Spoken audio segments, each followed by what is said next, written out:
Et donc il faudrait être dans une écoute absolue, et je trouve que c'est impossible. À quel moment c'est le comédien qui revient et le personnage s'en va.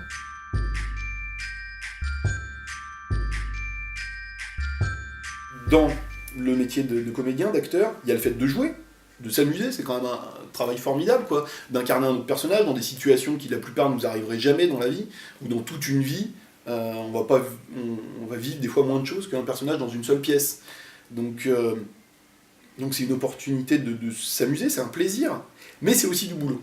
Et c'est là que tu vois, il y a le truc dont je te parlais tout à l'heure qui me préoccupe, c'est cette question de, comme c'est un travail, comme c'est un métier, qu'est-ce qu'on attend de moi? Qu'est-ce que je peux me permettre de faire ou pas? Quelle est ma place? Ma place en tant que comédien et ma place en tant que personnage. En tant que comédien, quel est ton boulot, véritablement? C'est-à-dire, en fonction que tu as un premier rôle ou pas, déjà, en fonction de la structure qu'il y a, est-ce qu'il y a un metteur en scène ou est-ce qu'il n'y en a pas, en fonction de l'équipe, à quel moment est-ce que tu peux te permettre d'aller faire des propositions ou pas, parce qu'en tant qu'interprète, tu es censé faire des propositions, mais à quel moment est-ce qu'on t'a dessiné un cadre et que tu dois le suivre, dans quel cadre tu peux en déborder, etc. Parce qu'on nous demande de faire des choses, de prendre des décisions, on est interprète, donc forcément, à un moment ou à un autre, c'est qu'on doit proposer quelque chose. Mon Sganarelle peut pas être le même que le Sganarelle d'un autre. Celui de Molière, de toute façon, on ne sait pas comment il est. On a des fois la chance d'avoir l'auteur en face de soi, donc on peut lui poser des questions, etc. Mais avec les gars qui sont morts, comment est-ce qu'on fait? Bon, on peut se référer effectivement à l'ensemble de notre vision de la pièce. Alors quand on a un metteur en scène, c'est lui qui cadre un petit peu ça, donc c'est bien, ça donne une base, mais à quel point est-ce que justement je dois ou je dois pas continuer à proposer des choses différentes, et à quel point est-ce que je les propose dans le cadre qui a été défini. Et puis c'est la même par rapport au personnage. Trouver aussi la place de son personnage dans l'histoire. On raconte une histoire tous en commun. Donc comment est-ce qu'on a défini la façon dont on voulait raconter cette histoire? Quelle est la place de mon personnage dans cette histoire? Et après, dans chaque scène, dans chaque passage, on pourrait le faire même sur chaque mot qu'on utilise, quoi. À quel point est-ce que mon personnage est un personnage secondaire dans cette histoire? À quel moment est-ce qu'il devient l'ennemi du héros? Ou à quel point c'est lui le héros de cette scène-là? À quel point est-ce qu'il est juste un conseiller, un figurant? Mais tout ça, ça se bosse de toute façon avant. En amont, tu es censé réfléchir à que raconte l'œuvre, que veut raconter en particulier le metteur en scène ou le réalisateur.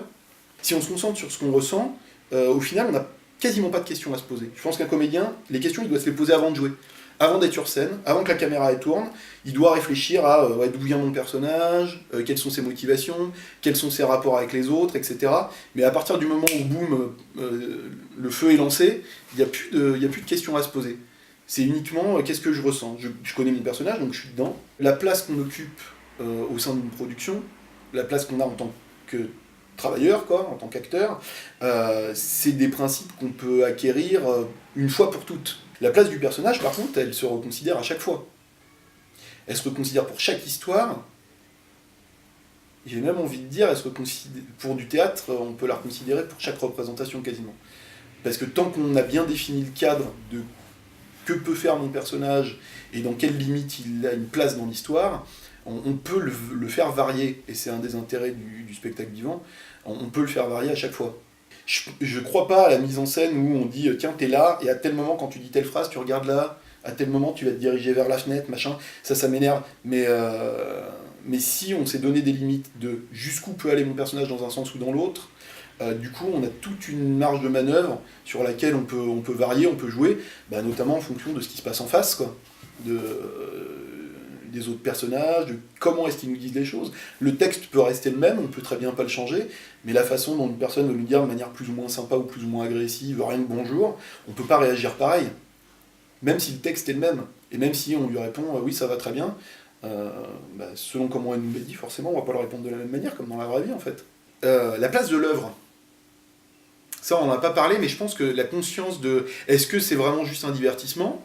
Est-ce que l'équipe qui la met en scène ou qui la réalise la considère juste comme un divertissement, ou est-ce qu'on est plus dans la volonté de porter un message philosophique, politique? Ça c'est important aussi. Quelle est la place de l'œuvre par rapport à ce qui va en rester ou à ce qui va être envoyé?